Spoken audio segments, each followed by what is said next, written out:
Boa noite, bem-vindos ao canal O Diário da Ansiedade. Meu nome é Thaís. Eu tô aqui para contar minha história, minha experiência com os transtornos de ansiedade que já fui diagnosticada, no caso que seria o TAG e a síndrome do pânico, ou seja, transtorno de ansiedade generalizada e síndrome do pânico, e tentar ajudar as pessoas que estejam passando por qualquer coisa parecida, né? A gente sabe que no país que a gente vive não temos todos acesso ao serviço de diagnóstico, quem dirá o tratamento dessas doenças, assim como outras.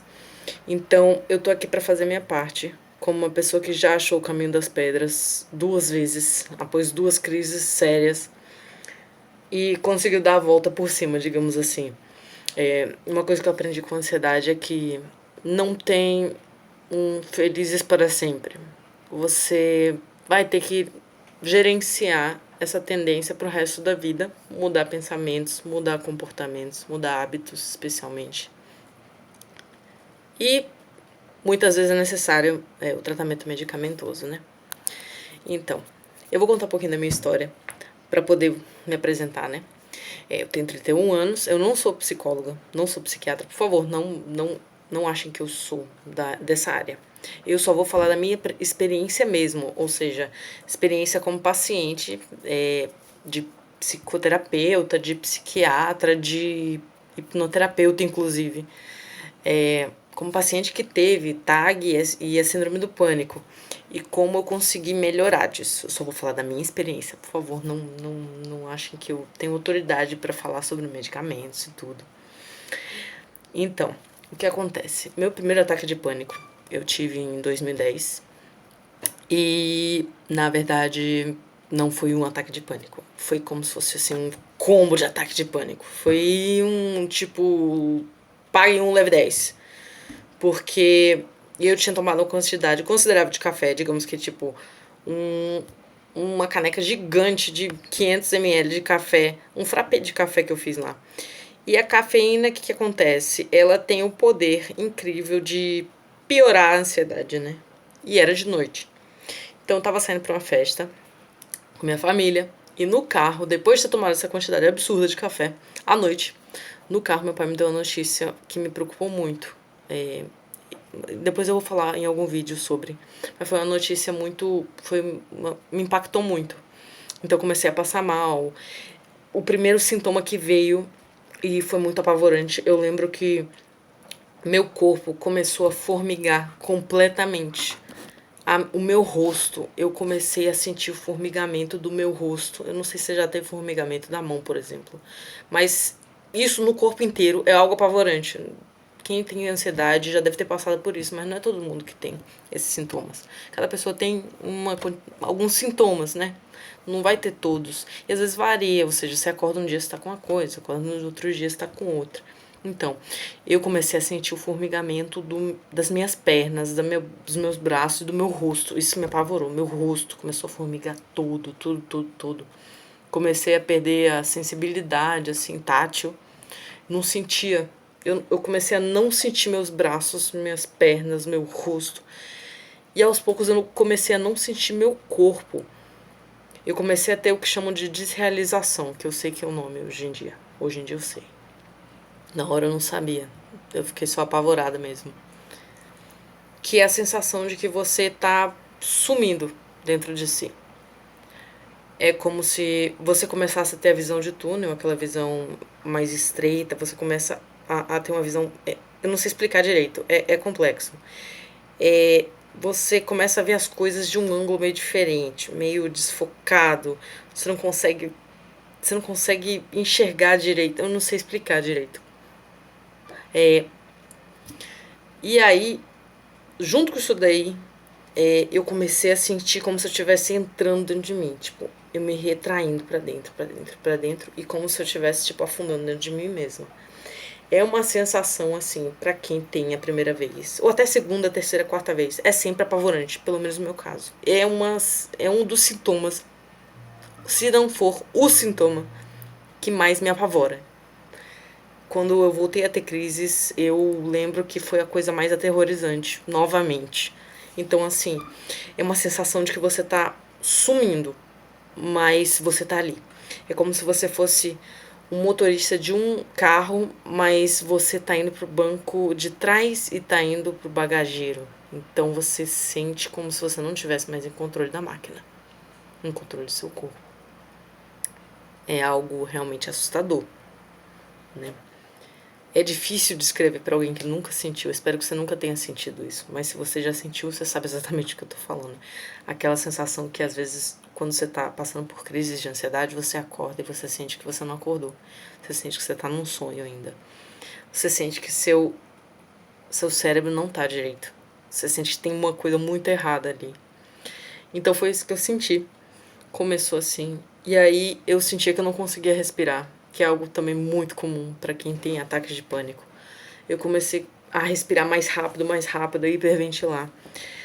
E aí que começaram a vir aquelas ondas do pânico. A sua adrenalina cai na corrente sanguínea, você sente na hora. O seu coração vai a 1000, a sua pressão sobe. Eu não tinha como medir minha pressão, graças a Deus, esse dia.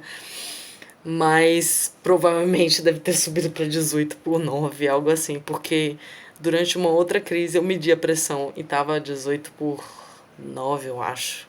Não é uma boa ideia você medir sua pressão quando você está tendo um ataque de pânico ou quando você está com ansiedade. Já vou dizendo isso. Não meça a sua pressão, pelo amor de Deus. Porque não vai ajudar em nada. Assim, meus psiquiatras sempre reforçaram a ideia de que ninguém nunca morreu durante ataque de pânico. Então, vamos acreditar nisso. Até agora eu não sei de ninguém que tenha morrido durante ataque de pânico. É muito ruim? É uma porcaria? É. Mas passa. E a gente tem que acreditar, e é muito importante a gente acreditar que a gente não vai morrer naquela hora. Porque o medo de morrer vai prolongando, vai levando a outro, vai levando a outro. E no meu caso, levou a vários. Durante a festa, aquela noite, eu tive uns 10, 20, não sei quantos ataques de pânico, não tenho a mínima ideia. Porque a festa durou umas 4 horas. E eu só parei de ter quando eu fui dormir de exaustão. Eu não sei, na verdade, eu não tenho ideia de como eu consegui dormir entre um ataque de pânico e outro naquele dia. Mas eu consegui. Graças a Deus. No outro dia eu acordei como se nada tivesse acontecido e não questionei muito o que havia acontecido, porque foi muito difícil de escrever. Nessa festa, pra vocês terem uma ideia, nessa festa haviam uns 3 médicos. Havia uns 3 médicos. 3 médicos. E eu descrevi o que eu tava sentindo. Eu falei todos os sintomas. Eu tô falando como... Eu tô sentindo como se eu fosse desmaiar a qualquer hora. Meu coração tá a 1000. Eu tô me sentindo mal, tô me sentindo com falta de ar. E eles olharam pra mim e falaram: é estresse. Como é que você chega pra alguém e fala isso? Tipo, se você tá passando por aquilo, não adianta você falar que é estresse. Tipo, é estresse, mas não é o que a pessoa precisa ouvir naquela hora. E eu fui saber disso depois. Era estresse. Só que era um nível de estresse que já era disfuncional. Entende? Tem uma certa diferença entre estresse leve, normal e muito alto. O estresse muito alto te torna disfuncional. Você passa mal, você não consegue ir pro trabalho, você não consegue dormir às vezes. Você não consegue funcionar. Então, assim, foi uma porcaria, foi uma merda. Mas o dia passou, eu acordei no outro dia, eu tava normal, o que foi estranho, né? Eu tava normal no outro dia. E aí eu nem pensei muito, porque eu tava muito ocupada, tava fazendo transferência de universidade, não vou entrar em detalhe porque é uma longa história. Mas eu tava muito preocupada com outras coisas, então eu segui a vida, não pensei muito sobre.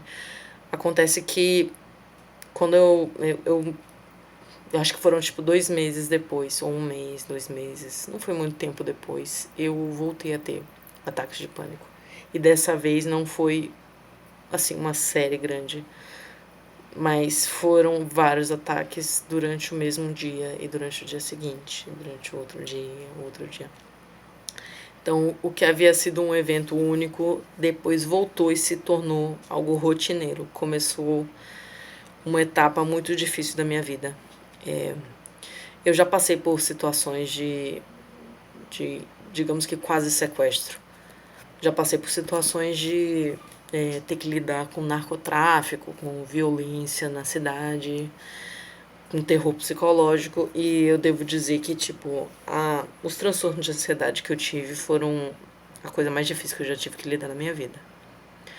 Se eu tenho algum medo na minha vida hoje em dia é de voltar a ter isso. E isso não ajuda. Então, assim, convenhamos, se você tem medo de ter medo, você entra naquele ciclo, né?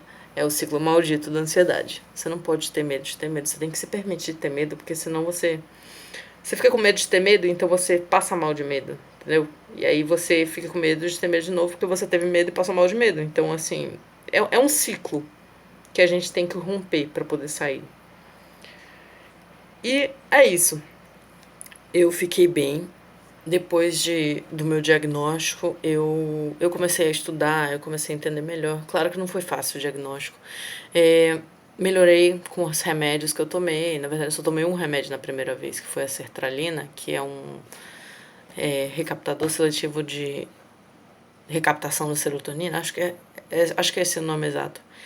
E melhorei. Demorou. Rapaz, demorou pra fazer efeito. Mas melhorei. E aí eu passei uns anos tranquilamente. Pelo menos era o que eu achava. Eu achava que estava tudo tranquilo, mas no final de um período em que eu me lesionei, não pude mais fazer esporte, que era o que me ajudava muito a gerenciar o estresse, eu voltei a ter ansiedade. Só que a ansiedade é interessante porque, assim, você, na sua ascensão, você não percebe que você está subindo aquela montanha. E você sobe devagarzinho. Você vai subindo, vai subindo, vai subindo cada passo. Quando você tá lá em cima e você chegou no pico de ansiedade e você não tem mais pra onde subir, é ladeira abaixo. E é tipo, é um precipício, não é uma descida gradual, é um precipício. Você cai em queda livre. Você cai em queda livre. Quem já teve sabe disso. E você olha pra trás e você pensa, gente, o que causou isso? E na verdade não tem um evento único que causou isso. Na verdade foi toda essa subida dessa ladeira que causou isso. Ou seja, a gente estava subindo a ladeira, aumentando os níveis de ansiedade sem nem perceber, sem tomar cuidado. E aí chegou nesse nível que seu corpo já não aguenta mais e o seu cérebro começa a meio que a pirar, né? É como se fosse um alarme de incêndio que começa a tocar por qualquer coisa porque ele já não aguenta mais a situação, algo assim. E a ansiedade, ela é muito interessante, ela te obriga a evoluir. É como se fosse uma professora muito severa, eu falo assim. Ela não te dá alternativa. Se você quiser ficar bem, você tem que melhorar o seu comportamento, que inclui também pensamentos. Então, tendo em vista a dificuldade que eu tive na primeira vez especialmente, e na segunda vez também tive dificuldade em achar o caminho das pedras, que não é fácil, e não é fácil de seguir. Não é fácil de seguir. A gente segue esse caminho sem acreditar, às vezes. A gente segue esse caminho achando que vai dar errado. A gente segue com dúvida, com medo, todo dia com medo. Mas eu achei o caminho, graças a Deus. Na verdade, não só a Deus, né? Hoje em dia eu sou espiritualizada, eu acredito em Deus. Mas não só graças a Deus, graças a todas as pessoas que me apoiaram, graças a todo o apoio que eu tive. De verdade, todo o apoio que eu tive, que inclui também minha família. Eu achei o caminho, eu consegui sair dessa pela segunda vez. Eu saí do fundo do poço pela segunda vez e como proposta de melhorar, eu gostaria de fazer minha contribuição ao mundo. Gostaria de abrir esse canal para criar uma comunidade de apoio para quem está passando por esses problemas, para a gente poder discutir com pessoas que sabem o que é isso que a gente passa, que passou, o que talvez passe novamente no futuro se for necessário, mas que a gente vai conseguir superar. E que a gente possa compartilhar as nossas experiências que deram certo, que deram errado.